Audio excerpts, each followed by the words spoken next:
खबर आई कि वजीर आजम नवाज शरीफ साहब ने जो अपनी वीजा एक्सटेंशन अप्लाई की थी मेडिकल ग्राउंड्स के ऊपर, वो होम ऑफिस यूके ने वहां से माजरत कर ली है। उसके बाद असल ईद उन कराए के तर्जुमानों की हुई जिनको अपनी कारकर्दगी बताने के लिए तो आवाम के पास कुछ नहीं, जिनके पास अपने सियासी मुखालफीन के खिलाफ सिर्फ सेहत के ऊपर सियासत करने का बयानिया है, क्योंकि वो खुद एक कमजोर हुकूमत है, क्योंकि असल मकसद तो सिर्फ नवाज शरीफ, नवाज शरीफ, शहबाज शरीफ, शहबाज शरीफ। लूटमार करके जिस मुल्क के अंदर अपनी मनी लॉन्ड्रिंग करके एवन फील्ड के महलात बनाए, तो उस मुल्क के इमिग्रेशन ने भी उनको जो है वो लाल झंडी दिखा दी है। PMLN ने तो वर्ल्ड रिकॉर्ड कायम किए हैं झूठ बोलने के। प्लेटलेट्स की रामलीला यहाँ पर चलती थी, वो भी ख़त्म हो गई। डॉक्टर अदनान भी वापस आ गए, लेकिन नवाज शरीफ वापस नहीं आए। कोई और चारा नहीं है कि वो वापस आएँ और ये जो ढटाई है, इस ढटाई को छोड़ें और आकर यहाँ पर अपनी सजाओं को पूरा करें। ये भी बता दीजिए कि दुनिया का वो कौन सा वजीर आजम है जिसने इस बेदर्दी से मुल्क को लूटा, जिसकी बेटी ने कहा मेरी लंदन तो क्या पाकिस्तान में भी कोई प्रॉपर्टी नहीं है, और फिर अरबों रुपए की प्रॉपर्टी निकली। दुनिया का कौन सा वजीर आजम है जिसको जेल हुई और वो अपनी आवाम से झूठ बोल के बीमारी का और वो बाहर भाग गया? दुनिया का कौन सा वजीर आजम है जो अपने मुल्क के खिलाफ बातें करता है? शर्म तो आई होगी वैसे मियाँ साहब को कि जिस मुल्क से दौलत लूट के वो बरतानिया लेके गए और बरतानिया को अपना घर बनाया, आज उन्होंने वीजा देने से इनकार किया। बिस्मिल्लाहिर्रहमानिर्रहीम, अस्सलाम वालेकुम। आप देख रहे हैं news today with Tanzeela Mazhar. Programme में आपको खुशामदीद कहते हैं। एक तरफ जहां पर ये बात बार बार हो रही है कि कौमी मसाइल के लिए तमाम सियासी जमातों को अपने इख्तलाफात भुलाकर बैठना होगा, वहीं पर नैब के ऊपर तमाम तर कंसर्न्स के इजहार के बावजूद नैब नित नए केसेस खोलने का ऐलान कर रहा है और अपोजिशन फिर से ये इल्ज़ाम लगाती हुई नज़र आती है कि हुकूमत सियासी तौर पे इसको मिसयूज़ कर रही है नैब को।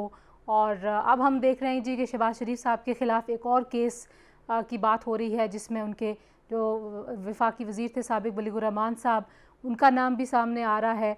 तो कुछ तो आज हम इस हवाले से बात करेंगे कि जब तक ये ब्लेम गेम का कोई एंड नहीं होता, और अब तो अपने हुकूमत के लोग भी कह रहे हैं कि नैब जो है एक बहुत बड़ी रुकावट है और नैब बहुत ज़्यादा इन्फ्लुएंस कर रही है।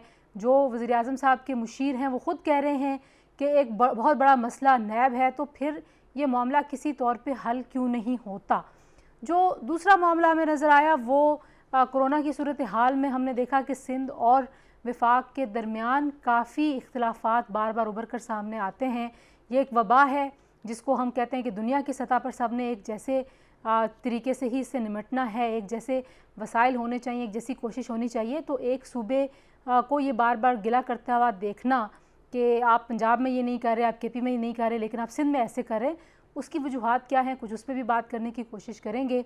और नवाज़ शरीफ साहब का वीज़ा जो उन्होंने एक्सटेंशन की दरख्वास्त दी थी वो रिजेक्ट हो गया है। अब उनके पास क्या ऑप्शंस होंगे, और क्या पहले भी कभी ऐसा हुआ कि उनका वीज़ा रिजेक्ट हुआ है, या जो राब्ते पाकिस्तान की तरफ से किए जा रहे थे और पाकिस्तान की हुकूमत ये दावा करती रही है कि हमने बरतानिया से बात की है और हम बरतानिया से सरकारी तौर पर राब्ते में हैं, इस सिलसिले से क्या ये उसके असर में हुआ है, कुछ इन्फ्लुएंस उसका हुआ है, या एक रूटीन की चीज़ है, वो दोबारा अपील करेंगे और उनका वीज़ा एक्सटेंड हो जाएगा। मेरे साथ मौजूद हैं जी निमशद इकबाल चीमा साहब, पाकिस्तान तहरीक इंसाफ के सीनियर रहनुमा है। चीमा साहब बहुत शुक्रिया ज्वाइन इन करने के लिए। अली परवेज़ मलिक साहब हमारे साथ मौजूद हैं, बहुत ही मुतारक रुकन हैं, रहनुमा हैं पाकिस्तान मुस्लिम लीग नवाज़ के। बहुत शुक्रिया अली परवेज़ हमें ज्वाइन इन करने के लिए। और हमारे साथ मौजूद होंगे पाकिस्तान पीपल्स पार्टी के सीनियर रहनुमा सेनेटर ताज हैदर साहब। तीनों मेहमानों को खुश आमदीद कहूँगी। सबसे पहले तो अली आपसे ही बात का आगाज़ करती हूँ कि एक और केस हमने मिफ्ता इस्माइल साहब के बारे में भी सुना, एक रेफरेंस उनका भी अप्रूव हुआ उनके ख़िलाफ़ भी, और शहबाज शरीफ साहब के लिए भी अब एक नया इल्ज़ाम और एक नया केस सामने आ गया। बाकी केसेस के फ़ैसले भी उस तरह से हुए नहीं हैं, बहुत सारे आपके रहनुमा ज़मानतों पर रिहा हैं। आपको लगता है कि ये मामला किसी बनने हन्ने लगेगा, या इसी तरह से चलता रहेगा कि इल्ज़ाम लगा दिया, पकड़ लिया, पेशियाँ करवा ली, ये मामला ऐसे ही चलेगा? बिस्मिल्लाहिर्रहमानिर्रहीम। बहुत शुक्रिया तंजीला, आज आपने अपने प्रोग्राम में याद किया।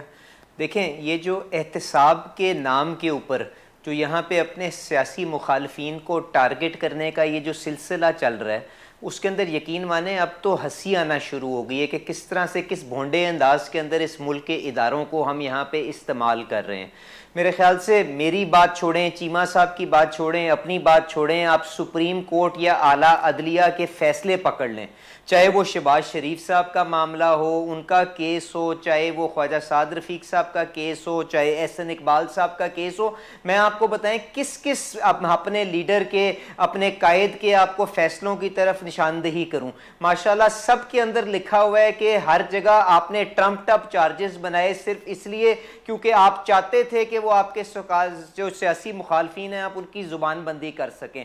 तो अगर ये सिलसिला इसी तरह जारी रहेगा तो ये जो नफरतें बोएंगे हम, इसको मुझे बताएं इसका नतीजा आगे आके क्या निकलेगा। इसका नतीजा यही निकलेगा जो आज हमारे सामने आ गया है कि आज हम एक दूसरे के साथ बैठ के एक महज़ब, एक अच्छी गुफ्तगू नहीं कर सकते। आज पाकिस्तान के जो चैलेंजेस हैं, आप देखें खित्ते की जो सूरत हाल बन रही है, अफगानिस्तान के अंदर क्या हो रहा है, आप देखें इंडिया के साथ मामलात कैसे चल रहे हैं। आज जो कश्मीर की सूरत हाल, कल आपकी दूसरी वो 2 साल कंप्लीट हुए हैं कि इंडिया ने जो आर्टिकल 370 के ऊपर शब खून मारा था। तो मुझे बताएं यहाँ पे हम कोई नेशनल नैरेटिव अपना किसी भी इशू के ऊपर, कोरोना की वबा के ऊपर हमने किस तरह से टैकल करना है, किस तरह से अपनी डेफिशिएंसीज या अपने ऑपोजिशन के कायदीन जिनकी कोई एक्सपीरियंस है इन चीज़ों के अंदर, उनसे किस तरह इस्तेफादा करना है। हम आजकल अगर इन चीज़ों के अंदर भी नहीं जा सकते तो इन सारी चीज़ों का मकसद क्या है? ये बेमानी सी चीजें हो जाती हैं। ये एक दफा फिर अपना शौक पूरा कर लें, अगर ये समझते हैं इससे ये कुछ अचीव कर लेंगे तो एक दफा आजमा के देख लें। हम भी यहीं पे हैं,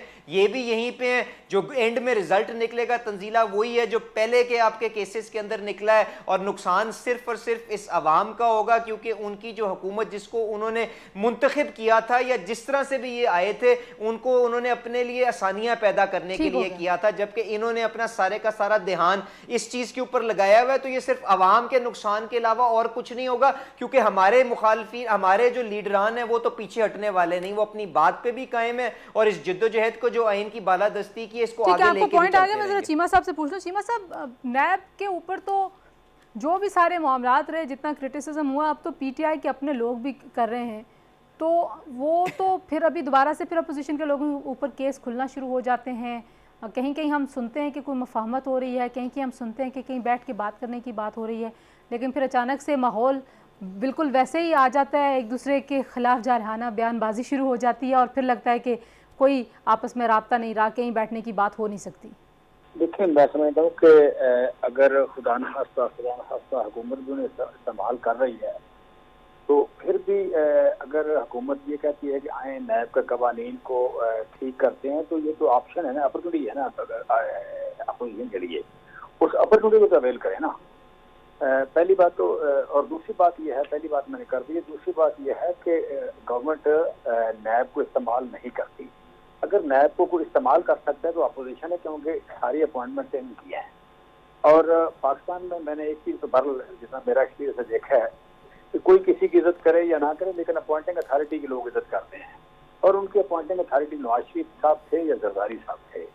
एक एक बच्चा या एक एक बूढ़ा नैब में जो भी है, जिसकी उम्र 70 साल है वो भी, और जिसकी उम्र 30-32 साल है वो भी, ये पीपल्स पार्टी ने लगाया या नून लीग ने लगाया। सर इन्होंने तो बहुत लोग लगाए हुए हैं, इन्होंने तो हर इदारे के सरबराहान लगाए हुए हैं, तो इसका मतलब है कि वो अभी भी अपॉइंटिंग अथॉरिटी जो है वो जाने वाले लोगों को समझेंगे, या जो अभी आपकी हुकूमत है, आपकी अथॉरिटी आपको समझेंगे? नहीं, जो जिन लोगों की जॉब सिक्योर है, जो आप कह लें कि आईनी पोस्ट हैं, वो उनकी ना उनको हम निकालने वाली अथॉरिटी है, ना हमने लगाया है। लगाने वाली अथॉरिटी ये है, निकाल उनको सकता को नहीं, उन्होंने अपना टेन्योर पूरा करना है। तो नैब भी वही अथॉरिटी है। नैब भी एक इंडिपेंडेंट अदारा है, जो आईनी पोजीशन है। इलेक्शन कमीशन एक आईनी अदारा है, सुप्रीम कोर्ट के जज या जजेस एक आईनी चीज़ है। उनको जिसने लगाया उसकी मेहरबानी, निकाल उनको सकता को नहीं, लिहाजा वो ममनून है इनके। तो आपको लगता है कि किसी ने कोई संजीदा कोशिश की है कि बैठ के बात करें? ये जो अगर ये भी कहा है कि आइए अगर नैब के कानून में कोई तब्दीली, क्योंकि जो नैब की कानून की तब्दीली का जब मामला आया था तो जो तमाशा हुआ वो भी हम सब ने देखा, दोनों तरफ से ही, बल्कि तीनों जमातें, जो बड़ी जमातें, इल्ज़ाम तराशी ही देखने को आई है। तो अभी क्या खान साहब समझते हैं कि उनकी जमात और हुकूमत की तरफ से किसी को संजीदा एक कोशिश करनी चाहिए, बाकायदा तौर पे बुलावा दे के बिठाना चाहिए अपोजिशन को? देखिए, बाकायदा बुलावे वाली तो बात ही कोई नहीं है। असेंबली का इजलास बाकायदा बुलावा होता है, एक आईनी प्लेटफॉर्म है। फिर आप कह लें कि सुप्रीम कोर्ट का क्या नाम है इसका, ये जो सेनेट है वो एक अदारा है। फिर हर वक्त आप कह लें कि एक राब्ते हैं लोगों के, मुस्लिम लीग नून, ये पीपल्स पार्टी वाले लोगों के हमारे साथ राब्ते हैं, हमारे इनके साथ राब्ते हैं। बेसिक बात है, बार बार ये आप माने या ना माने, तमाशा बनाने की कोशिश करते हैं। हम ये जब भी बात करते हैं कहते हैं कि पहले सारा कुछ माफ कर दो, तो फिर हम बात करेंगे, फिर हम कानून साजी करेंगे। अब माफ करना हमारा क्या वाकई हमारे वश में है, या क्या हमारा ये इख्तियार है? लोगों ने हमें ये मैंडेट दिया है कि हम किसी ने चोरी की है तो उसे माफ कर दें? अब क्या लोगों ने हमें मैंडेट दिया है कि अगर देखें पीपल्स पार्टी ने अगर कोई केस बनाया मुस्लिम लीग नून पे, कोई रेफरेंस बनाया है, या मुस्लिम लीग नून ने कोई रेफरेंस बनाया पीपल्स पार्टी पे, भाई अगर मुस्लिम लीग नून ने उसे माफ नहीं किया जैसे बनाया था, या पीपल्स पार्टी ने माफ नहीं किया जैसे बनाया था, हम कौन होते हैं माफ करने वाले? सही। हमने तो बड़े थोड़े रेफरेंस बनाए हैं, मैक्सिमम रेफरेंस तो उनके अपने हैं दोनों के। तो अगर वो इतने गलत थे तो अपने तौर पर माफ कर देते। सही। अगर इन्होंने मुस्लिम लीग नून ने पीपल्स पार्टी वाले कोई रेफरेंस माफ नहीं किया, इनकी 5 साल गवर्नमेंट रही है, उनकी 5 साल रही है, उन्होंने इनको माफ नहीं किया, तो इसका मतलब रेफरेंस ठीक है। आज दोनों इकट्ठे हो कहते हैं माफ कर दें, कि छोड़ दें, भूल दें इसको। ठीक है। अच्छा, मैं जरा ब्रेक ले लूँ। मैंने अली से इस बात का जवाब लेना है कि पार्लियामेंट वो फोरम है। चीमा साहब, आप कह रहे हैं कि जो बुलावा है वो पार्लियामान का ही होता है, और मैंने ताज हैदर साहब से भी यही बात पूछनी है कि क्या पार्लियामान में अब इन मामलात के ऊपर कुछ आगे बढ़ा जा सकता है? क्योंकि अब हो गए गिलगित बल्तिस्तान के इलेक्शंस भी हो गए, ज़िमनी इंतखाबात भी हो गए, कश्मीर का इलेक्शन भी हो गया, तो अब के सियासी माहौल में कोई मेचोरिटी आने वाले दिनों में, या नहीं? ब्रेक के बाद इस पर बात करते हैं जी, हमारे साथ रहिए।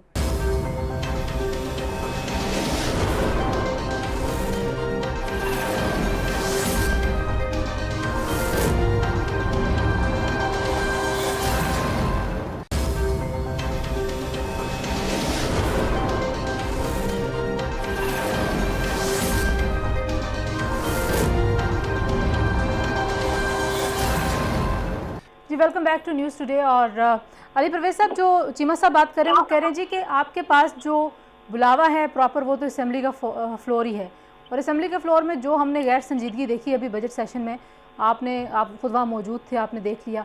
आपको लगता है कि हालात कुछ बेहतरी की तरफ आप जा सकते हैं? क्योंकि अब वक्त थोड़ा है, आप सारे ही चाहते हैं इंक्लूडिंग PTI के इलेक्टोरल रिफॉर्म्स हों, लेकिन हमें कोई प्रॉपर राब्ता होता हुआ अपेरेंटली नज़र नहीं आता। तंजीला, मैं आपके सवाल पे आने से पहले जो चीमा साहब ने पहले सेगमेंट में बात की ना, उसका जवाब दे दूं। जी जी जी। मैंने आपसे गुजारिश की थी, ना आप मेरी बात माने, ना आप चीमा साहब की बात माने, पर इस मुल्क के इदारे किस तरह से अपने सियासी मुखालफिन के ख़िलाफ़ इस्तेमाल हो रहे हैं, उसके लिए आला अदलिया के फ़ैसले पड़ रहे हैं। मैं इसके ऊपर सिर्फ इतना ही कहना चाहता हूँ। अगर आपको आला अदलिया के अंदर इतमाद नहीं है, मैं आपसे गुजारिश करूँगा कि जो चेयरमैन नैब की अपनी तकरीरें हैं, आप वो खुद निकाल के उनको दोबारा रिपीट करके देख लें। क्या उन्होंने ये नहीं कहा कि इस मांगे टांगे की हुकूमत, जब मैं इनके वज़ीरों के ख़िलाफ़ एक्ट करता हूँ तो मेरा बजट काटना शुरू कर देते हैं? उसके बाद आपने ये नहीं देखा कि इन्होंने अपने हुकूमती दोस्तों के चैनलों के ऊपर किस तरह से वीडियो को लॉन्च किया ताकि चेयरमैन नैब साहब को एक लाइन के ऊपर लेके चल सकें। चलें, अगर आपको चेयरमैन नैब की भी बात के ऊपर यकीन नहीं आता तो मैं गुजारिश करूंगा, इमरान खान साहब ने कैपिटल अरीना में जाके जो तकरीर की थी, आज अपने व्यूअर्स के आगे उसी को चला दें। उसमें आके क्या उन्होंने ललकारा नहीं था कि शाहिद खाकान अब्बासी मुझे कहता था मुझे पकड़ के दिखाओ, तो ये लो मैंने उसको पकड़ लिया। तो आप मुझे बता रहे हैं किस इदारे ने जाके उस वक्त पकड़ा था? अगर नैब ने पकड़ा था इमरान खान साहब की ख्वाहिश के ऊपर, तो क्या मुझे बता दें ये आईनी इदारा है, ये आज़ादाना माहौल के अंदर चल रहा है, या हुकूमत का एक इंस्ट्रूमेंट बन गया हुआ है? ठीक है ताज हैदर साहब, जो पार्लियामान का फोरम है, यहाँ पे जमशेद चीमा साहब कह रहे हैं कि PTI ने तो अब कह दिया कि आएँ बैठे हैं रिफॉर्म्स पे बात करें, अब इलेक्शंस भी सारे हो गए हैं। आपको लगता है कि इन फोरम्स की सैंक्टिटी को बहाल किए बगैर इनके ऊपर वाकई वो बहस हो सकती है कि जहाँ पे इंतखाबी इस्लाहात का एजेंडा भी डिस्कस हो, जहाँ पे आप चार्टर ऑफ इकोनॉमी को भी डिस्कस कर सकें और आगे बढ़ सकें? पाकिस्तान में तो हो रहा है कि कल ही इंतखाबी इस्लाहात की कमेटी बैठ के बात कर रही है। ठीक है, आपको लगता है कि माहौल सियासी बेहतर होगा? नहीं, देखिए ना, जब भी मिलके बैठेंगे, समझदार लोग हैं कमेटी में, मैं खुद उसको कमेटी को हेड कर रहा हूँ, समझदार लोग हैं। अब तक जो 3 मीटिंगें हुई हैं उसमें तो माहौल बड़ा अच्छा रहा है। ताज साहब, आप के ज्वाइन करने से पहले हम कुछ सिंध की बात भी कर रहे थे कि सिंध में जो कोरोना का सारा मामला है, सिंध और विफाक में बहुत दूरियां नज़र आती हैं, तो आपके ख्याल में इसकी क्या वजह है?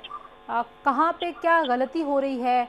कोऑर्डिनेशन की कमी है? ऐसा क्या मामला है कि बार बार हमें इख्तिलाफात उभरते हुए नज़र आते हैं?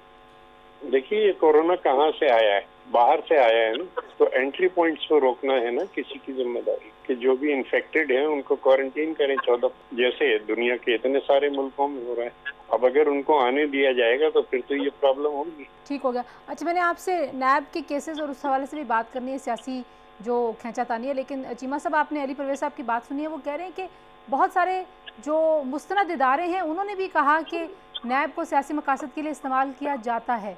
मैं जैसे पहले कह रही थी कि आपके अपने जो मुशीर हैं वज़ीर आज़म साहब के, उन्होंने भी कहा कि नैब एक बहुत बड़ा मसला बना हुआ है और नैब की वजह से बहुत सारे काम जो हैं उनमें रुकावट पड़ रही है, क्योंकि नैब जो है वो अपने असर रसूख को गलत इस्तेमाल करता है। अब नैब के इशू के ऊपर आप लोग कब बैठेंगे? क्योंकि वो जो पहले वाला मामला था जहाँ पे ये इल्ज़ाम लगाया गया कि अपोजिशन जो है वो अपने केसेस माफ़ कराना चाहती है, NRO मांग रही है, अब वो NRO की जो बहस है वो कहाँ जाके ख़त्म होती है? देखिए, हम अगर नैब का गिला करें हम तो कर सकते हैं कि एक बंदा जिसको सारे बंदे जो लगाए इन्होंने हैं वो उनको फेवर कर रहे हैं, आज भी कर रहे हैं, और बड़ा लॉजिकल है, हम तो गिला कर सकते हैं। ये जो गिला करते हैं ये मुझे समझ नहीं आती कि सबसे ज्यादा नैब को लताड़ते ये हैं। हालांकि मतलब ऑनेस्टली अगर ये बंदे गलत हैं तो फिर सारे ही गलत हैं। कोई जज नहीं ठीक उनका, कोई उनका DG नहीं ठीक, कोई उनका चेयरमैन नहीं ठीक, तो फिर भाई किस किस्म के अदारे आपने बनाए हैं? किस तरह के बंदे? अदारे तो बिल्डिंग से नहीं अदारे बनते, अदारे तो बंदे लगाने से बनते हैं। उनके सिस्टम, उनका कानून, अगर कानून में इतनी झोल है कि वो किसी को भी पकड़ सकता है, किसी की गर्दन रोड़ सकता है, किसी को बेगुनाह को कन्विक्ट कर सकता है, वो तो ये आपने कानून बनाया हुआ है। फिर उस कानून को बनाया नहीं, एक बार गलती नहीं हुई, आपने कई साल से उस कानून को मेंटेन किया हुआ है। आपके पास 2 दहाई एक्सपीरियंस थी, आपने उसको चेंज नहीं किया, और बंदे इतने कंप्रोमाइज लोग हैं कि वो आप कह दें कि किसी के भी कहने पे वो थोड़ा सा उनका बजट कम हो जाए तो वो आप कह लें कि अपने मोस्टों को पकड़ के अंदर देने को तैयार हो जाते हैं। ऐसे अगर बंदे रखे हैं तो फिर सर आपकी क्रेडिबिलिटी क्या है? आपकी एक मुल्क की गवर्नेंस को रन करने की सलाहियत क्या है? फिर आप पे क्या ट्रस्ट किया जाए? नहीं, अभी तो चीमा साहब आपके गवर्नेंस का पूछेंगे ना, अब तो आपकी हुकूमत है ना सर। जो भी इदारे हैं जाहिर है वो रियासती इदारे हैं, वो नून लीग के इदारे तो नहीं है, वो पीपल्स पार्टी के इदारे तो नहीं है। मैं कह रहा हूँ कि हम तो कम गिला करते हैं, हमारे को एक बंदे ने बात की होगी, 2 ने की होगी, 4 ने की होगी, ये तो बात शुरू होती है नवाज शरीफ साहब से करें, शहबाज शरीफ साहब से करें, मरियम बीबी से करें, अली परवेज मलक से करें, या तलाल चौधरी तक नीचे आ जाएं आप, ठीक है। जिससे भी बात करेंगे वो वही करता है कि वो सुप्रीम कोर्ट को, नैब को, अदारों को लताड़ता है। भाई इन अदारों में सारे बंदे आपके रखे हुए, वो आपके अजीज हैं, रिश्तेदार हैं, पार्टी वर्कर हैं, वो आप कह लें कि तलकदार हैं, जो कुछ भी हैं आपके लाइलिस्ट हैं, आपने वो गारंटी ली है। तो ये सारे इदारे आप इसमें शामिल करें, आप कह रहे हैं सारे इदारों में इनके बंदे हैं, सब इदारों में नहीं। आप जरा देखें कि सुप्रीम कोर्ट जजेस कौन है, आप बता दें जरा मुझे। अली परवेज़ी बता दे, मुझे बता दे कि हाई कोर्ट जजेस कौन है, किसने भर्ती किए हुए हैं। वो अगर इतने गलत हैं कि जिस दिन इनको बरी करें ये सुरखरू हो जाते हैं, जिस दिन इनको सजा दें ये उनको गालियां निकालना शुरू कर देते हैं। जिन लोगों को आपके जमाने में कहीं पे अपॉइंट किया जा रहा है चीमा साहब, वो PTI के लोग हैं। फिर मैं सारी बात करने के बाद एक फिक्रा बोलना चाहता हूँ कि मैं कहता हूँ कि मैं जब इस मुल्क के आइन को मानता हूँ तो मुझे अदारों की परफॉर्मेंस को मानना होगा, मुझे अदारों के फैसले को मानना होगा। मेरे खिलाफ को फैसला आता है तो मैं अदारों को मानता नहीं हूँ। अगर मैं अपने और अगर मेरे हक में फैसला होता है मैं शुरू हो जाता हूँ। मुस्लिम लीग नून ये कर रही है, ये पुराने पार्लियामेंटेरियन है, 3 हुकूमतें हटा चुके हैं, ये मतलब तय कर लें कि इन्होंने अदारों को मानना है कि नहीं मानना। ठीक है। अच्छा, एक चीज मुझे और बता दीजिए, फिर मैंने कुछ पंजाब की बात भी आपके साथ करनी है, लेकिन मुझे पहले अगर इतवार को हमजा शहबाज को जमानत दे दे, अगर नवाज शरीफ को कन्विक्टेड होने के बावजूद मुल्क से बाहर जबरदस्ती भेज दे, अगर सुप्रीम कोर्ट या हाई कोर्ट जबरदस्ती बाहर भेज दे, हमें धमकियां दे के नवाज शरीफ को बाहर भेज दे, हमें धमकियां दे के मरियम बीबी को कन्विक्टेड होने के बावजूद घर बैठा दे, सियासत की इजाजत दे दे, तो फिर हम तो गिला कर सकते हैं। ये कौन होते हैं गिला करने वाले? अच्छा, आप कह रहे हैं आपके साथ इदारे फेयर नहीं है, ठीक हो गया। मैं कह रहा हूँ मुझे कहना चाहिए, अगर मैं कहूँ तो ठीक है, इनका तो कहना बनता ही नहीं है, इनका तो कहना बनता ही नहीं है। अच्छा, एक ब्रेक लेते हैं, मैं जरा ये मामला ताज हैदर साहब के पास लेके जाती हूँ कि इदारों को किस तरीके से अलाइन करना पॉलिटिकल पार्टीज़ के साथ और उसकी एफिलिएशन, ज़ाहिर है ये हकीकत तो है, पाकिस्तान में ऐसा होता रहा माजी में, लेकिन आज की सूरत हाल में ये कितना अहम है कि इस मामले पे संजीदा बात की जाए। ब्रेक के बाद फिर बात करते हैं जी, हमारे साथ रहिए।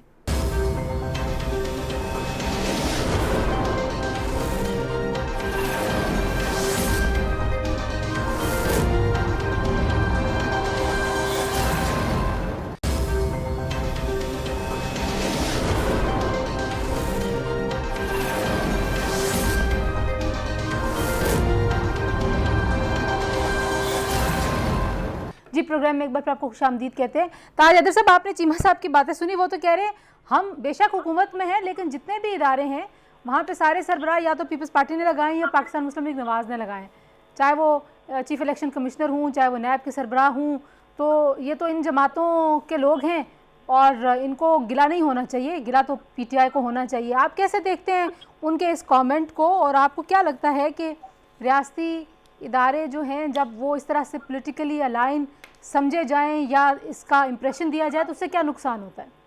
एक मुंतखब इदारे हैं, एक गैर मुंतखब इदारे। मैं रियासती मुंतखब इदारों पे आवाम का कंट्रोल है, आवाम के सामने जवाबदेह हैं। गैर मुंतखब इदारे किसी के सामने जवाबदेह नहीं। पार्लियामेंट का कंट्रोल होना चाहिए ना उन पे, मुंतखब असम्बलियों का कंट्रोल होना चाहिए। अब आप नैब की जो बात कर रहे थे तो बदउनवानी बहुत बढ़ गई है और हर लेवल पे हो रही है, यानी किसी भी दफ्तर में आप जाएं बगैर पैसे दिए हुए फाइल जो है वो आगे नहीं बढ़ती। तो अब जो इसमें नुकसान हो रहा है और जो सफ़र कर रहे हैं, रोज़ जो सफ़र कर रहे हैं वो मुल्क के अवाम है। तो अवाम का कंट्रोल जब तक के नहीं होगा और अवाम जब तक के मॉनिटरिंग नहीं करेंगे उस वक्त तक कैसे ठीक होगा। अवाम करते हैं मॉनिटरिंग अपने मुंतखब नुमाइंदों के जरिए, तो मुंतखब नुमाइंदों को एक तरीक़ाकार निकालना पड़ेगा कि किस तरीके से वो अवाम की शिकायत जो है उन तक पहुंच सकें और किस तरीके से वो इदारों की मॉनिटरिंग कर सकें। लेकिन जो ट्रस्ट का फैक्टर है, जो आप कह रहे हैं अवामी जो इदारे में अगर अवामी एक दूसरे को बुरा भला कहते रहेंगे नहीं, तो अगर वफाकी वज़रा कहते हैं कि सिंध में सारी करप्शन हो रही है, सिंध को जो पैसा दिया जाता है वो सारा बाहर चला जाता है, ठीक है, सिंध तो सारा खराब है। और अब नून वाले कहते हैं कि पंजाब में बहुत ज्यादा करप्शन हो रही है, करप्शन के ऊपर हम पेपर जारी करने लगे हैं, तो ब्लेम गेम तो चल रही है। नहीं, सिंध खराब बहुत है, मैं मान रहा हूँ, मैं किसी को ब्लेम नहीं कर रहा। सिंध बहुत खराब है। सिंध अगर इतना खराब ना होता तो इस्लामाबाद पानी में क्यों डूबता है यार, तो इतना क्यों होता है? ये तो सिंध की खराबी थी। तो बहरहाल मुल्क की जितनी भी खराबियां हैं वो मैं कबूल करता हूँ। बात यह है कि खराबियों को ठीक कैसे किया जाएगा, इस पे बात कैसे शुरू होगी, इस ये जो आपका सवाल है, वो मैं इस बहस में नहीं जा रहा कि कौन अच्छा है कौन बुरा है। मैं कह रही हूँ कि जो सवाल आप उठा रहे हैं कि बेहतरी कैसे आएगी, वो कैसे शुरू होगा? नहीं, हम तो सब बुरे हैं क्योंकि सिंधी बोलते हैं, लेकिन ये कि ये ठीक कैसे होगा, मैं पूछ रही हूँ आपसे कैसे ठीक होगा आपके तो कोई गौर करे ना कि ठीक कैसे होगा। मैं एक तरीका ये बता रहा हूँ कि जो भी गैर मुंतखब इदारे हैं, ब्यूरोक्रेसी है, दूसरे हैं, ये नैब है, ये तमाम इन पे आखिर क्या किसी मुंतखब इदारे का कंट्रोल है या नहीं है? इनके काम को कोई देखता है या नहीं देखता? अब मैंने तजवीज़ें मैंने बनाई है कि भाई किस तरीके से इन पे कंट्रोल आवाम का बनाया जाए, और सीधी बात है कि जिसके साथ ज्यादती होती है उसको दादरसी हो। ठीक है, आप कह रहे हैं कि जो मुंतखब इदारे उनका कंट्रोल होना चाहिए। चीमा साहब, जो पंजाब की सूरत हाल है मैं अली से भी पूछूंगी, लेकिन पहले आप बताइए कि जो तरीन साहब का ग्रुप है, अब वहाँ पे एक शख्स के खिलाफ आप लोगों ने कुछ कार्रवाई की, शहजाद अकबर साहब ने उनके खिलाफ शिकायत की और ज़ाहिर है उन्होंने गलत हरकत की थी, मज़हब को कभी भी इस तरह से इस्तेमाल नहीं करना चाहिए, कभी भी सियासी दुश्मनी के तौर पे, लेकिन अब वो कहते हैं जी तरीन साहब ने उनको इस्तेमाल किया है। पंजाब में जो डिवाइड है PTI का, वो कब तक आपको लगता है कि इसी तरह से बार बार इमर्ज होता रहेगा? देखिए, PTI में सच्ची बात है डिवाइड नहीं है। तरीन साहब ने वाकई इस्तेमाल किया है, तरीन साहब ने पार्टी का नुकसान किया था। तरीन साहब ने, आप कह लें, जब उन पर बात आई तो उन्होंने एक दूसरी बार नुकसान करने की कोशिश की जो नहीं कर सके।